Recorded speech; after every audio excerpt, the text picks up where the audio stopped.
ইফতারের জন্য এরকম 4 গ্লাস শরবত থাকলে আর কোনো কিছু কিন্তু চায় না। এই শরবত খেলেই কলিজা মন প্রাণ একেবারেই ঠান্ডা হয়ে যাবে। আসসালামু আলাইকুম। রেনিসা শম্পা কুকিং রেসিপির আরও একটা নতুন শরবত রেসিপি দেখার জন্য আপনাদের সবাইকে ওয়েলকাম। আশা করি সবাই অনেক ভালো আছেন। আলহামদুলিল্লাহ, আমিও ভালো আছি। আজকে আমি আপনাদের সাথে শেয়ার করব 4 ধরনের শরবত রেসিপি। প্রথমে আমি 1 ফালি তরমুজ নিয়েছি। এই তরমুজটাকে আমি কেটে নেব, আর তরমুজের লাল অংশগুলো কিভাবে ছাড়িয়ে নেব দেখতে থাকুন। আপনারা যারা যারা আমার ভিডিওটা দেখতেছেন কিন্তু এখনও লাইক দেন নাই, প্লিজ একটা লাইক দিয়ে দেবেন।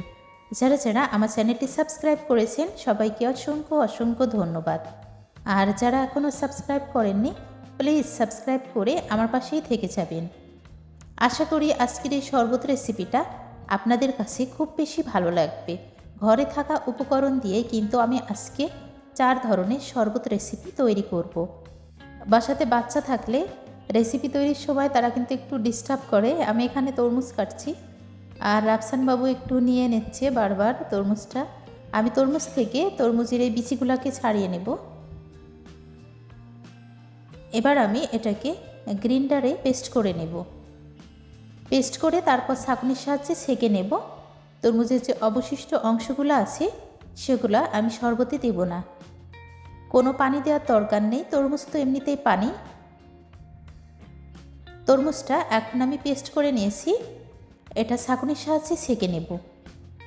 অবশ্যই চেষ্টা করবেন তরমুজটা একটু ছেঁকে নেওয়ার জন্য, তাহলে শরবতটা অনেক বেশি দারুণ হবে। এবার আমি 1 কাপ পরিমাণ চিড়া নিয়ে নেব। এই চিড়াটা আমি খুব ভালোভাবে ধুয়ে নেব। যতক্ষণ পর্যন্ত চিড়া থেকে স্বচ্ছ পানি না আসবে ততক্ষণ পর্যন্ত আমি চিড়াটা ধুয়ে নেব। 5 থেকে 6 বার ধুয়ে নিলে কিন্তু পানিটা স্বচ্ছ হয়ে আসবে। চিড়াটা আমি খুব ভালোভাবে ধুয়ে নিয়েছি। এখন আমি এই চিড়াটা গ্রিন্ডারে পেস্ট করে নেব। চিড়াটা পেস্ট করার জন্য আমি পানি দেব না, পানি ছাড়াই আমি চিড়াটা পেস্ট করব। আর যখন আমি শরবত তৈরি করব তখন পানি দিয়ে নেব। এখানে 1 টুকরো আদা আমি কুচি করে নিয়েছি, সেটা দিয়ে দিলাম। পেস্ট করে নেওয়া হয়ে গেছে, খুবই গাঢ় হয়েছে। এটা আমি পানি দিয়ে তারপর তরল করে নেব। 1 কাপ পরিমাণ পানি মিশিয়ে দিয়েছি। এবার একটা শসা নিয়েছি, শসাটা আমি খোসা ছাড়িয়ে নিয়ে তারপর শসাটাকেও পেস্ট করে নেব। একটা কাঁচামরিচ আর একটা শসা, সাথে কিছু ধনিয়া পাতা কুচি দিয়ে নেব। শসার এই শরবতটা কিন্তু আমাদের হজমে সাহায্য করবে। ইফতারের সময় আমরা বিভিন্ন রকম খাবার খাই, আর যদি আমরা এরকম 1 গ্লাস শসার শরবত রাখি সেটা কিন্তু আমাদের হজমে অনেক বেশি সাহায্য করবে। আমি অল্প একটু পানি দিয়ে নিলাম, অনেক বেশি গাঢ় হয়েছিল। স্বাদ মতো লবণ দিয়ে নিয়েছি, তারপর খুব ভালোভাবে মিশিয়ে নিলাম। এখন আমি 1 ফালি কাগজি লেবুর রস দিয়ে নেব। বাস, তৈরি হয়ে গেল শসার শরবত রেসিপি। এই শরবতটা কিন্তু অনেক বেশি টেস্টি লেগেছে। আমি যত রকম শরবত তৈরি করেছি আমার কাছে এটাই মনে হয়েছে বেস্ট। এই পর্যায়ে আমি তরমুজের জুসটা থেকে শরবত তৈরি করে নেব। তরমুজ তো এমনিতে মিষ্টি, খুব বেশি মিষ্টি দেওয়ার দরকার নেই। 1 টেবিল চামচ পরিমাণ চিনি দিয়ে নেব। তারপর 1 ফালি কাগজি লেবুর রস দিয়ে নেব। তৈরি হয়ে গেল তরমুজের শরবত রেসিপি।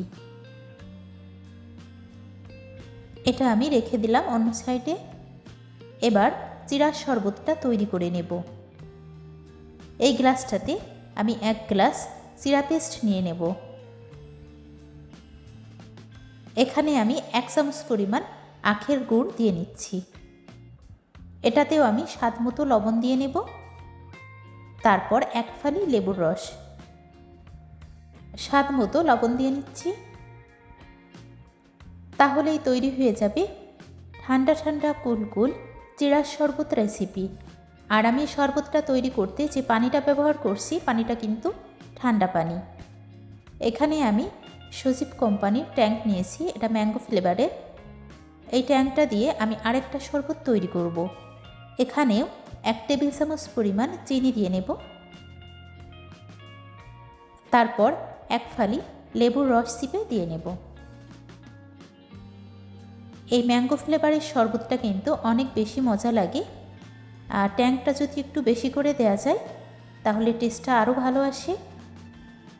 আপনারা চাইলে এই ম্যাঙ্গো ফ্লেভারের আর ট্যাঙ্ক দিয়ে শরবত তৈরি করে দেখতে পারেন। আমার কাছে তো অনেক মজা লাগে এটা। তাহলেই তৈরি হয়ে গেল ম্যাঙ্গো ফ্লেভারের শরবত রেসিপি।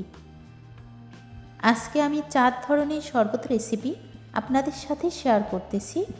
আশা করি আপনাদের কাছে খুব বেশি ভালো লাগবে। ইফতারের জন্য প্রত্যেক দিন কিন্তু একই রকম শরবত খেতে ভালো লাগে না। আমরা যদি একটু ভিন্ন ভিন্ন শরবত তৈরি করি সেটা কিন্তু টেস্টটাও ভিন্ন আসবে। আর তাছাড়া আমরা একঘেয়েমি হয়ে যাব না খেতে খেতে, খাবার রুচিটাও অনেক বেশি বাড়িয়ে দেবে। কতটা কালারফুল হয়েছে আজকের এই শরবত রেসিপিটা সেটা কিন্তু বলার অপেক্ষা রাখে না। এতটা টেস্টি হয়েছিল এই শরবত চাটা। আপনারা অবশ্যই বাসাতে ট্রাই করলে বুঝতে পারবেন। যারা যারা প্রথম থেকে শেষ পর্যন্ত আমার ভিডিওর সঙ্গে জুড়েছিলেন সবাইকে অসংখ্য অসংখ্য ধন্যবাদ। সবাই ভালো থাকবেন, সুস্থ থাকবেন। ফিরে আসবো আবারও নেক্সট কোনো রেসিপি নিয়ে। সবাইকে রমাদান মোবারক।